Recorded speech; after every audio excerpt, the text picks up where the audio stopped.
7 minutes. Rien de plus. Et pourtant, ce court intervalle suffit à faire exploser la relation transatlantique comme on ne l'avait plus vu depuis le choc provoqué par le refus de Paris de suivre Washington dans l'aventure irakienne de 2003.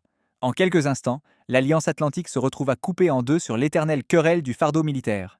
Donald Trump venait d'achever une sortie d'une violence calculée contre ses Européens, selon lui bien trop heureux de se cacher derrière l'Amérique, tout en rechignant à financer sérieusement leur sécurité. Son regard se posa alors sur Sébastien Lecornu, avec cette condescendance glaciale qu'il réservait aux responsables, qu'il jugeait mou persuadés d'avoir publiquement humilié l'ingratitude française devant les délégations réunies à Bruxelles. Puis, le chef du gouvernement français se leva, et les mots qu'il lança figèrent net le camp américain. Ce n'était plus une dispute technique autour de lignes budgétaires ou de pourcentage de PIB. C'était l'instant précis où un dirigeant de 39 ans fit comprendre au président des États-Unis qu'une page venait de se tourner. L'Europe n'acceptait plus que Washington lui distribue ses ordres comme à un protectorat docile. Pour comprendre l'ampleur du séisme qui allait secouer cette assemblée de l'OTAN, il faut remonter 3 mois en arrière. Quand Donald Trump avait repris le pouvoir à la Maison-Blanche en janvier, son retour triomphal s'accompagnait d'une promesse de campagne explosive, faire payer les Européens pour leur défense ou retirer les troupes américaines du continent. Cette menace n'était pas nouvelle dans la rhétorique trumpiste, mais cette fois, le président américain était déterminé à la mettre en œuvre. Dans le bureau ovale restauré selon ses goûts dorés, Trump convoquait régulièrement son nouveau secrétaire à la défense, le général Mike Waltz, ancien béret vert devenu stratège républicain, pour discuter de sa nouvelle doctrine atlantique. L'objectif était simple et brutal, transformer l'OTAN en organisation payante, où chaque pays devrait verser une cotisation proportionnelle au service de protection américain. Tes Européens vivent sous notre parapluie nucléaire depuis 75 ans sans payer leur part, tempêtait Trump lors d'une réunion du Conseil de sécurité nationale. La France dépense 2,1% de son produit intérieur brut pour la défense. C'est ridicule. Nous, on en dépense 3. Ils doivent passer à 5% minimum, ou on dégage nos soldats. Cette obsession trumpiste pour les pourcentages de produit intérieur brut masquait une réalité beaucoup plus complexe que le président américain refusait obstinément d'admettre. Les États-Unis ne maintenaient pas 100 000 soldats en Europe par générosité altruiste envers de vieux alliés reconnaissants, mais par pur calcul d'intérêt stratégique national. Les bases américaines disséminées à travers le continent européen constituaient bien plus que de simples garnisons défensives. La base aérienne de Ramstein en Allemagne, par exemple, servait de hub logistique central pour absolument toutes les opérations militaires américaines au Moyen-Orient et en Afrique. Sans cette plateforme stratégiquement positionnée, l'armée américaine devrait déployer ses forces directement depuis les États-Unis, multipliant les coûts de transport par 4 et réduisant drastiquement les capacités de réaction rapide. Le Pentagone estimait que Ramstein permettait à elle seule d'économiser 23 milliards de dollars par an en coûts de projection militaire. Les installations de renseignement américaines en Europe constituaient un autre avantage stratégique majeur systématiquement omis dans la comptabilité trumpiste. Les stations d'écoute de la National Security Agency en Allemagne et au Royaume-Uni captaient quotidiennement des millions de communications russes, chinoises et moyen-orientales. Les centres d'analyse de la Central Intelligence Agency à Francfort traitaient 78% des renseignements américains sur le terrorisme international. Ces capacités de surveillance auraient été impossibles à reproduire depuis le territoire américain. Plus lucratif encore pour Washington les contrats d'armement massifs que les pays européens passaient avec l'industrie de défense américaine. Sous la pression politique de maintenir l'interopérabilité avec les forces américaines, les pays de l'OTAN achetaient prioritairement des équipements militaires, américains chasseurs, F-35 missiles, Patriot systèmes de communication, Drones Reaper. Entre 2015 et 2024, ces ventes d'armes américaines à l'Europe avaient généré 267 milliards de dollars de revenus pour Lockheed Martin Boeing Raytheon et Northrop Grumman. Monsieur le Président avait tenté d'expliquer Lloyd Austin, ancien secrétaire à la Défense consulté par l'équipe Waltz. Notre présence en Europe n'est pas une charité. C'est un investissement stratégique qui rapporte énormément aux États-Unis en termes de projection de puissance de renseignement et de contrats industriels. Si on part d'Europe, on perd bien plus qu'on ne gagne. Mais Trump, imperméable aux analyses stratégiques nuancées qui ne correspondaient pas à sa vision binaire du monde, balayait ses arguments d'un revers de main. Dans son esprit transactionnel de businessman new-yorkais, toute relation internationale devait se traduire par un bilan comptable simple, soit l'Amérique gagnait de l'argent, soit elle se faisait arnaquer. La complexité des bénéfices stratégiques indirects ne l'intéressait pas. Fidèle à cette vision, il ne voyait l'OTAN qu'à travers le prisme comptable des contributions financières. Il avait chargé son équipe économique dirigée par le nouveau secrétaire au Trésor Scott Bessent de calculer précisément le coût de la protection américaine de l'Europe et d'établir une facture détaillée que Washington présenterait aux Européens lors du prochain sommet de l'Alliance. Le document confidentiel produit par le Trésor américain en avril 2025 baptisé European Defense Subsidy Assessment, chiffrait à environ 37 milliards de dollars le coût cumulé de la présence militaire américaine en Europe.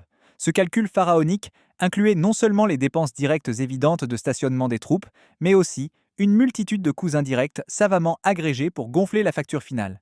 La méthodologie employée par les économistes du Trésor était d'une créativité comptable remarquable. Ils incluaient les coûts de recherche et développement de tous les systèmes d'armes jamais déployés en Europe depuis 1940, même si ces technologies servaient également les intérêts américains ailleurs dans le monde. Ils comptabilisèrent les salaires de tous les militaires américains ayant jamais servi en Europe, y compris leurs pensions de retraite futures. Ils ajoutaient même une estimation fantaisiste des opportunités économiques perdues par les États-Unis en maintenant des forces en Europe plutôt qu'en les déployant ailleurs.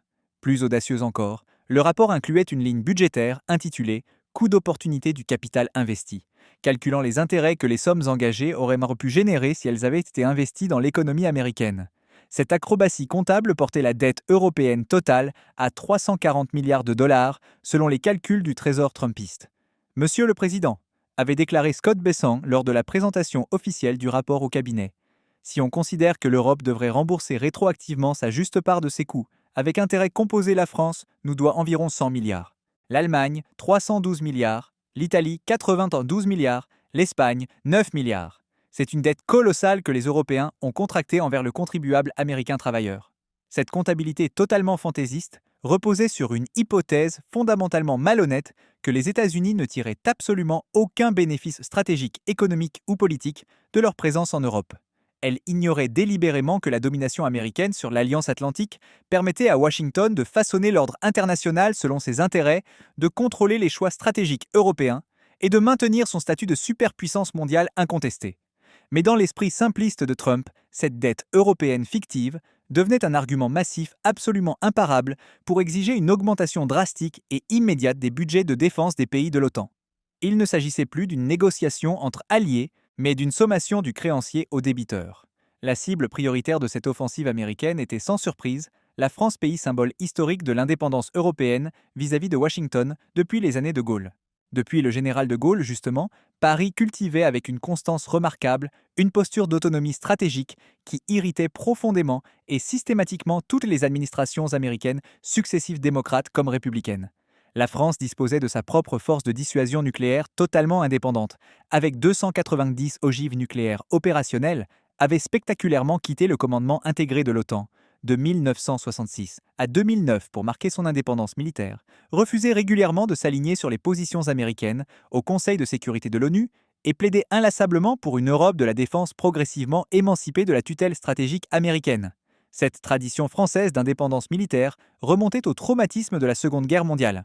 De Gaulle n'avait jamais pardonné aux Anglo-Américains de l'avoir tenu à l'écart des grandes décisions stratégiques, notamment du débarquement de Normandie, où la France était censée être libérée, mais n'avait aucun mot à dire sur les opérations. Cette humiliation historique avait forgé la doctrine française d'autonomie stratégique. Plus jamais la France ne dépendrait d'une puissance étrangère, même alliée pour sa sécurité fondamentale.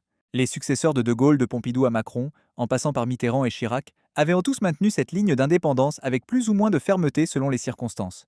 Même quand Sarkozy avait réintégré le commandement intégré de l'OTAN, il l'avait fait en négociant des garanties d'autonomie décisionnelle pour les forces nucléaires françaises et en exigeant que des généraux français occupent des postes clés dans la structure militaire de l'Alliance. Pour Trump, cette arrogance française multiséculaire était proprement insupportable et constituait une offense personnelle. Ils veulent enjouer les indépendants avec leurs petites bombes atomiques pathétiques, mais quand Poutine les menace sérieusement, ils viennent pleurer chez nous en demandant protection, avait-il déclaré lors d'un meeting électoral particulièrement enflammé à Tampa en Floride. Il est temps qu'ils paient enfin le vrai prix de la sécurité que nous leur garantissons, ou qu'ils se débrouillent tout seuls face aux Russes. On verra combien de temps ils tiendront. Cette hostilité personnelle viscérale de Trump envers la France s'était encore considérablement intensifiée depuis l'arrivée inattendue de Lecornu à Matignon en septembre.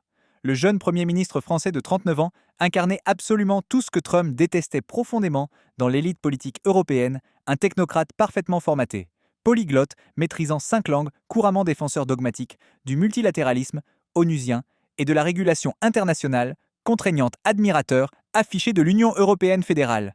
Les rares échanges téléphoniques directs entre les deux hommes depuis janvier 2025 s'étaient tous terminés dans une tension diplomatique palpable et des accrochages verbaux à peine dissimulés.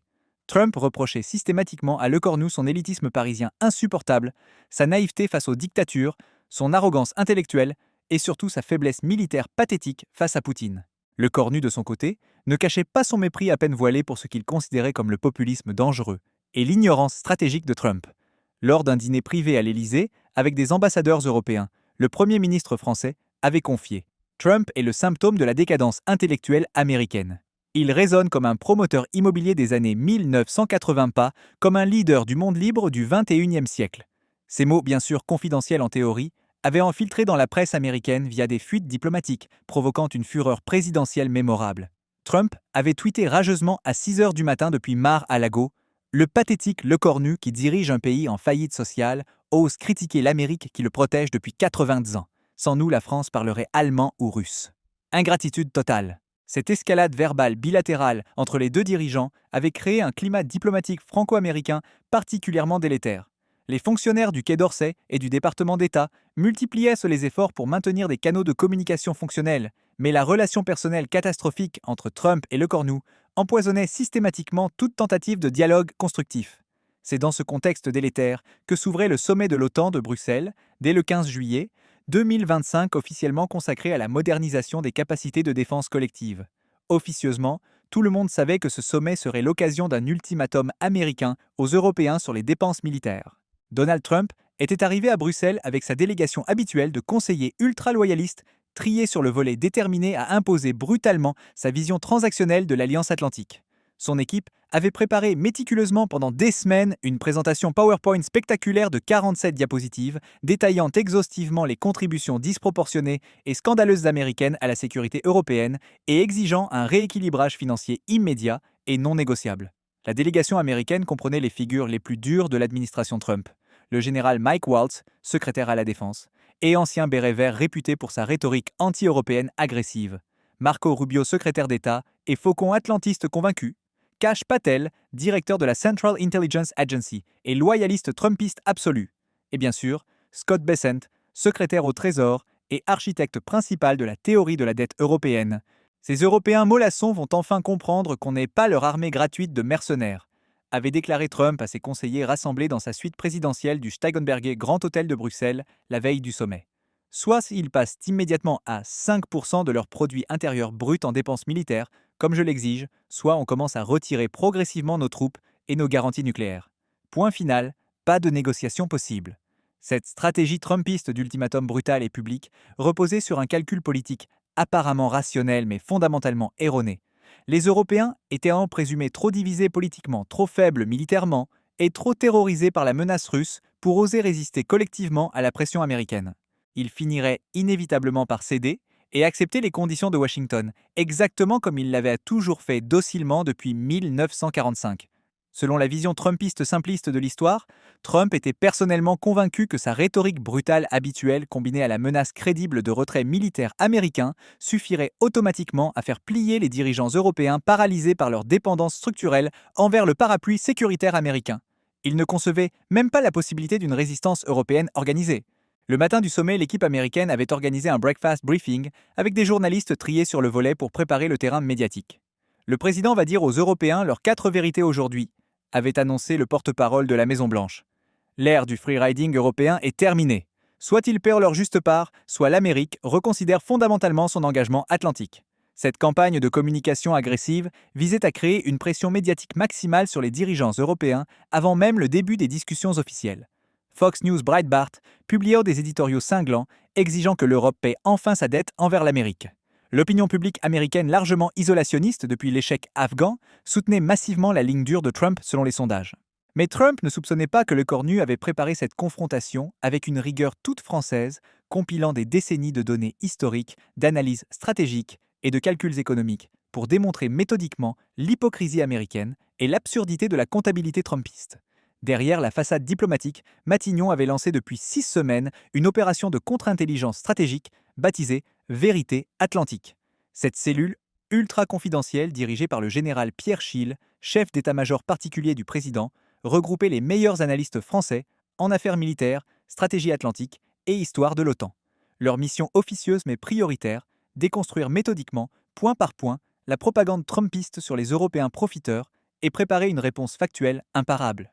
Le dossier progressivement constitué par l'équipe française déployée à Matignon était d'une précision intellectuellement dévastatrice pour la rhétorique américaine. Il révélait systématiquement que la comptabilité trumpiste omettait volontairement tous les bénéfices stratégiques, économiques, diplomatiques et politiques massifs que Washington tirait concrètement de sa présence militaire continue en Europe. Les bases américaines permanentes en Allemagne, particulièrement le complexe géant de Ramstein, servaient quotidiennement de plateforme logistique absolument indispensable pour toutes les opérations militaires américaines déployées au Moyen-Orient, en Afrique et en Asie centrale. Sans ces infrastructures européennes stratégiquement positionnées, l'armée américaine devrait projeter ses forces directement depuis la côte est américaine, multipliant les coûts de transport aérien et maritime par un facteur de 4 et réduisant drastiquement les capacités de réaction rapide.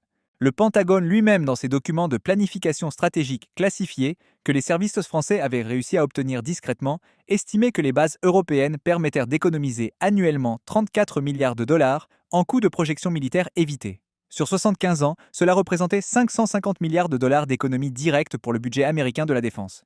Les systèmes de renseignement américains, massivement déployés en Europe, constituaient un autre avantage stratégique colossal, systématiquement omis dans la comptabilité trumpiste simpliste. Les gigantesques stations d'écoute électronique de la National Security Agency, implantées en Allemagne, au Royaume-Uni et en Italie, captaient quotidiennement des dizaines de millions de communications téléphoniques et Internet russes, chinoises, iraniennes et moyen-orientales. Les centres d'analyse ultra sophistiqués de la Central Intelligence Agency, installés à Francfort, Munich et Londres, traitaient informatiquement 78% du renseignement américain global sur le terrorisme international, le narcotrafic et la prolifération nucléaire.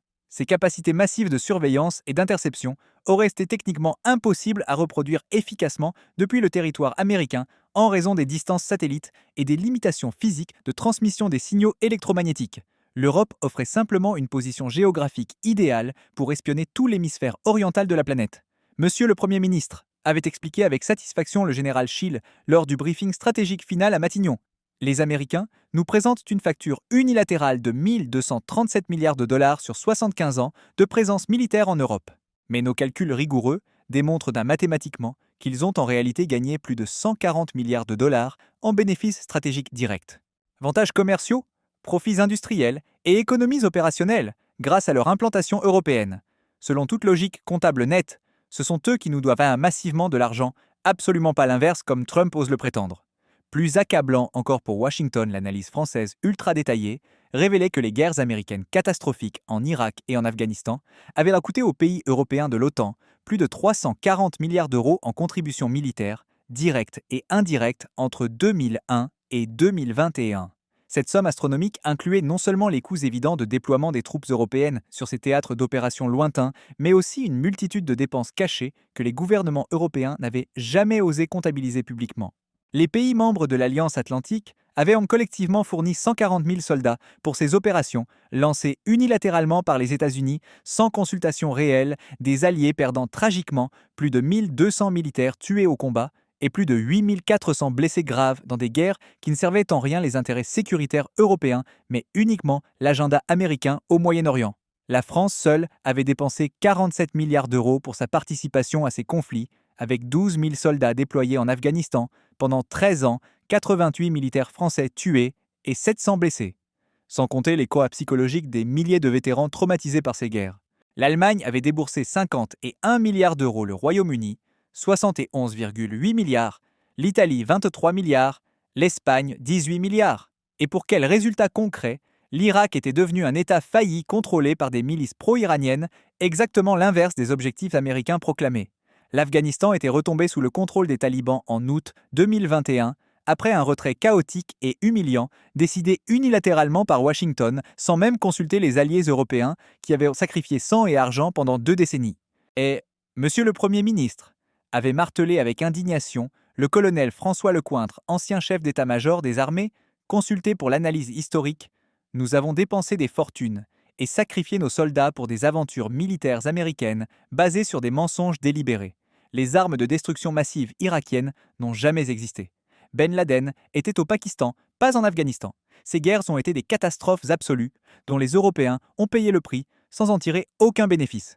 L'équipe Le Cornu avait également exhumé des documents déclassifiés, prouvant que l'administration Bush avait exercé des pressions diplomatiques massives et des chantages commerciaux sur les pays européens réticents pour les forcer à participer à l'invasion de l'Irak. Les gouvernements européens n'avaient pas rejoint ces guerres par conviction stratégique, mais par peur de représailles économiques américaines et par soumission à l'hégémonie de Washington. Le 15 juillet 2025 à 15h30 précise dans la salle du Conseil de l'OTAN au nouveau siège de l'Alliance Trump, prit la parole avec cette assurance agressive qui caractérisait ses interventions internationales. Vêtu de son costume bleu marine caractéristique avec sa longue cravate rouge, il incarnait parfaitement l'America First qu'il défendait. Mesdames et messieurs, les chefs d'État et de gouvernement, commença-t-il, avec ce ton direct qui faisait sa marque, je suis ici aujourd'hui pour dire une vérité que trop de mes prédécesseurs n'ont pas eu le courage de dire. L'OTAN est un accord déséquilibré où l'Amérique paie et l'Europe profite. Son discours était typiquement trumpiste, chiffres approximatifs, comparaisons douteuses, patriotisme économique et menaces à peine voilées. L'Amérique dépense 600 milliards de dollars par an pour sa défense. La France 64 milliards, l'Allemagne 63 milliards. Nous dépensons plus que les 30 autres pays de l'OTAN réunis. C'est inacceptable. Cette présentation des chiffres bruts omettait volontairement de mentionner que les États-Unis avaient une économie 7 fois plus grande que la France et 5 fois plus grande que l'Allemagne, rendant la comparaison, en valeur absolue, totalement trompeuse. Mais Trump poursuivit sans se soucier des nuances économiques. Nous avons 100 000 soldats américains stationnés en Europe pour protéger des pays qui peuvent se permettre de payer leur défense, mais qui préfèrent dépenser leur argent dans leurs programmes sociaux généreux, continua-t-il avec un mépris évident. C'est le contribuable américain qui subventionne l'État-providence européen. Ça suffit. Cette rhétorique sur les Européens socialistes profiteurs était un classique du Trumpisme, ignorant totalement que les dépenses sociales européennes financèrent des systèmes de santé et d'éducation dont les États-Unis auraient bien besoin. Mais Trump ne s'arrêta pas là dans sa charge. L'accord était simple. Les pays de l'OTAN devaient pas dépenser 2% de leur produit intérieur brut pour la défense. Beaucoup ne respectent toujours pas cet engagement. Ce n'est pas suffisant. Nous exigeons maintenant 5% minimum, déclara-t-il en regardant directement la délégation française. La France dépense 2,1%. C'est ridicule. Ils doivent passer à 5% immédiatement ou nous retirerons progressivement nos forces du continent européen. Cette exigence de tripler les dépenses militaires européennes en quelques années était économiquement irréaliste et stratégiquement absurde. Mais Trump la présenta comme un ultimatum non négociable. Il termina par une menace qui glaça l'assistance. L'Amérique ne sera plus le garde du corps gratuit de l'Europe. Soit vous payez le vrai prix de votre sécurité, soit vous vous débrouillez seul face à Poutine. Le choix vous appartient, mais nous ne négocierons pas. Les applaudissements qui suivirent furent maigres et gênés principalement de la part de la délégation américaine. L'Assemblée de l'OTAN était choquée par la brutalité de l'ultimatum trumpiste. Tous les regards se tournèrent vers le cornu quand il demanda calmement à prendre la parole. Le Premier ministre français se leva avec cette dignité républicaine qui caractérisait la tradition diplomatique française, s'approcha du pupitre sans précipitation et fixa Trump droit dans les yeux avant de prononcer les mots qui allaient choquer Washington et diviser l'Alliance Atlantique. « Monsieur le Président Trump !» commença-t-il d'une voix posée mais tranchante. « Je vous remercie pour cette démonstration parfaite de ce qu'est devenu le discours américain, un mélange toxique d'arrogance et de comptabilité falsifiée. » L'attaque était immédiate et frontale. Trump, visiblement surpris par cette agressivité française inhabituelle, fronça les sourcils. « Vous parlez de contributions déséquilibrées, » continua Lecornu, en sortant un dossier de sa serviette. « Permettez-moi de vous rappeler quelques faits que vous préférez manifestement ignorer. En 2003, les États-Unis ont envahi l'Irak sur la base de mensonges sur les armes de destruction massive. Coût de cette guerre pour les Européens 70 milliards d'euros et 767 soldats morts. Pour défendre quels intérêts américains, Monsieur Trump ? Ces statistiques sur la guerre d'Irak firent l'effet d'une bombe. L'Assemblée découvrait un angle de la relation transatlantique soigneusement occulté par la propagande américaine. Afghanistan, 2001 à 2021, poursuivit Lecornu méthodiquement. Les États-Unis invoquant l'article 5 de l'OTAN après le 11 septembre. Résultat, 140 000 soldats européens, déployés 130 milliards d'euros dépensés par les Européens pour finir par une débâcle totale et un retrait chaotique décidé unilatéralement par Washington. Chaque révélation était un coup porté à la rhétorique trumpiste.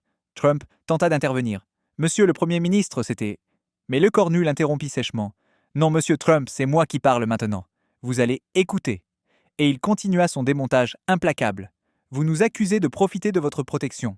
Savez-vous combien les bases américaines en Europe rapportent à votre économie 34 milliards de dollars par an en contrats locaux, en salaires dépensés, en avantages stratégiques. Ramstein en Allemagne est votre plateforme de projection vers le Moyen-Orient et l'Afrique. Sans elle, vos opérations coûteraient 40% plus cher. » Cette révélation sur les bénéfices économiques américains de leur présence en Europe touchait au cœur de l'argument trumpiste. Dans l'assistance, plusieurs délégués échangeaient des regards surpris. Mais parlons surtout de votre comptabilité mensongère, continua Lecornu avec une colère contenue. Vous dites que l'Amérique paie 187 milliards. Vos économistes oublient de mentionner que l'industrie américaine de l'armement a vendu pour 340 milliards de dollars d'armes aux Européens pendant la même période. Qui profite de qui, monsieur Trump? Cette contrefacturation française était dévastatrice. Elle démontrait que, loin de subventionner l'Europe et les États-Unis, tiraient d'énormes profits de leurs relations avec l'Alliance. Et puisque vous évoquez les pourcentages de produits intérieurs bruts, poursuivit Lecornu, permettez-moi de vous rappeler une réalité économique élémentaire. La France consacre 64 milliards à sa défense avec un produit intérieur brut de 3 000 milliards. Les États-Unis en dépensent 167 milliards avec un produit intérieur brut de 22 000 milliards. En proportion de notre richesse, nous faisons autant d'efforts que vous. Cette remise en perspective des chiffres absolus que Trump aimait manipuler était particulièrement efficace. Lecornu démontrait que la comparaison brute était intellectuellement malhonnête. Trump, rouge de colère, tenta une contre-attaque. La France a sa petite force nucléaire, mais... Justement, parlons-en, le coupa Lecornu. Notre dissuasion nucléaire indépendante protège toute l'Europe, pas seulement la France. Elle coûte 6 milliards par an. Nous ne vous avons jamais demandé de participation. C'est ça la vraie solidarité atlantique. Le silence qui suivit cette mention de la force de frappe française était révélateur. Lecornu venait de rappeler que contrairement à ce que prétendait Trump, l'Europe n'était pas totalement dépendante du parapluie nucléaire américain. Mais Lecornu réservait le plus dur pour la fin.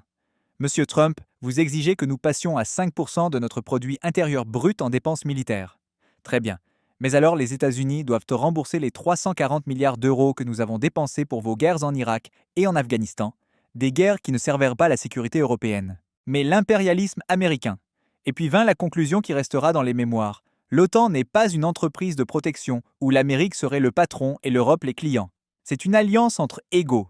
Si vous voulez la transformer en raquette, alors nous créerons notre propre système de défense européen. L'époque où Washington dictait ses conditions à l'Europe est révolue. L'explosion qui suivit fut immédiate. Trump quitta momentanément la salle furieux, suivi par une partie de sa délégation. Dans l'assistance, c'était la stupéfaction générale.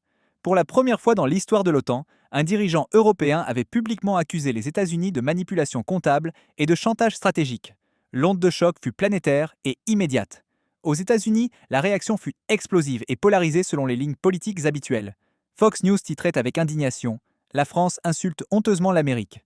Tucker Carlson dénonçait « l'ingratitude pathologique des Européens », tandis que CNN analysait sobrement la plus grave crise atlantique depuis l'Irak, et que le New York Times questionnait avec inquiétude la fin de l'OTAN telle que nous la connaissons. Le Congrès américain, dans un rare moment d'unité bipartisane, adopta en urgence à 357 voix contre 76 une résolution solennelle condamnant fermement les propos anti-américains profondément inacceptables et historiquement injustes prononcés par le Premier ministre français.